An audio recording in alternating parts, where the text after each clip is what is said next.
Jangan lupa di-subscribe. Desakan kepada Partai Nasdem untuk keluar dari koalisi pemerintahan mencuat setelah partai itu mendeklarasikan Anies Baswedan sebagai Capres 2024. Seperti diketahui, Nasdem saat ini masih berkoalisi dengan pemerintahan Joko Widodo atau Jokowi, sedangkan Anies Baswedan dinilai kerap berseberangan dengan Jokowi. Sekretaris Jenderal PDIP, Hasto Kristianto, menyinggung soal etika politik dalam penyelenggaraan pemerintahan. Menurut dia, di tengah sibuknya persiapan G20 dan upaya pemulihan ekonomi, Nasdem malah menggalang kekuatan partai oposisi dan mendeklarasikan sosok capres yang dinilai antitesa dari kepemimpinan Jokowi. Mari bayangkan ketika Presiden Jokowi sedang berkonsentrasi pada agenda negara yang begitu penting, menyiapkan G20, kemudian mengatasi masalah ekonomi. Lalu di dalam bagian koalisi pendukung presiden ada yang menggalang kekuatan partai yang selama ini berseberangan dengan pemerintah. Kata Hasto di Jakarta Pusat Minggu 23 Oktober 2022. Menurut dia, etika penyelenggaraan pemerintahan ini tidak bisa dikesampingkan. Hasto menjelaskan Jokowi kerap menggelar rapat terbatas bersama jajaran kabinetnya dan menyampaikan hal-hal bersifat rahasia. Ini menimbulkan etika di dalam pemerintahan negara karena hal-hal yang dibahas dalam rapat kabinet terbatas sifatnya sangat rahasia yang selama ini terus dikritisi, ujarnya. Oleh sebab itu, kata Hasto, Presiden Jokowi memerlukan jajaran kabinet yang solid dan tidak membawa kepentingan Pilpres 2024.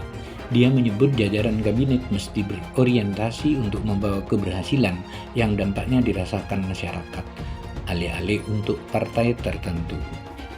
Diperlukan jajaran suatu kabinet yang solid, yang terlepas dari tarik-menarik kepentingan Pilpres. Orientasinya hanya tunggal, yaitu membawa keberhasilan untuk rakyat, bangsa, dan negara, bukan untuk partai. Karena menteri yang sudah bergabung dengan presiden sepenuhnya jadi pembantu presiden, kata dia.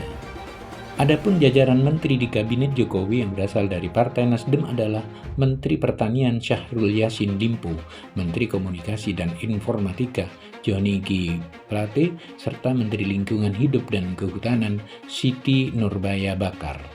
Sebelumnya, Ketua Umum Partai Nasdem Surya Paloh menegaskan partainya bakal berkomitmen berjalan bersama Joko Widodo dan Ma'ruf Amin hingga kepemimpinannya usai pada 2024 mendatang. Dia menyatakan sikap Nasdem tidak bakal berubah. Surya menyinggung munculnya desakan untuk mengeluarkan Partai Nasdem dari koalisi pemerintah pasca mendeklarasikan Anies Baswedan sebagai capres. Dia menyebut komitmen partainya mendukung Jokowi Ma'ruf tidak akan roboh. Ada yang mengatakan supaya mendesak meminta kepada presiden keluarkan Nasdem dari koalisi pemerintah. Itu yang kita hadapi. Tapi apakah memang sikap dan komitmen kita roboh? Saya katakan tidak pernah roboh, kata Surya Paloh di Nasdem Tower, Jakarta Pusat, Senin 17 Oktober 2022. Adapun Surya menyetokkan bukti komitmen partainya mendukung Jokowi saat pemerintah menaikkan harga BBM. Kala itu Surya menyebut Nasdem menjadi satu-satunya partai yang secara eksplisit mendukung kebijakan ini. Dia menjelaskan partainya menilai kebijakan ini merupakan langkah yang tepat. Oleh sebab itu, Surya mengatakan Nasdem mendukung sepenuhnya kebijakan menaikkan harga BBM. Tapi aneh bin ajaib, kalau di sidang Dewan sana ada 9 fraksi. Ada 7 fraksi partai koalisi pemerintahan, hanya satu yang menyatakan jalan terus bersama pemerintah dengan kebijakan kenaikan BBM.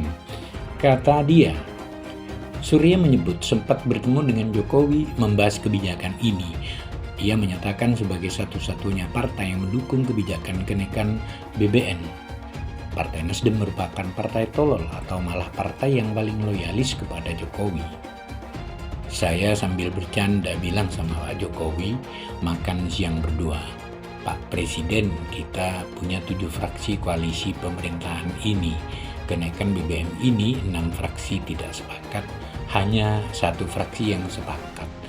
Ini kalau tidak fraksi paling tolol atau paling loyalis, tidak mungkin begini, kata Surya.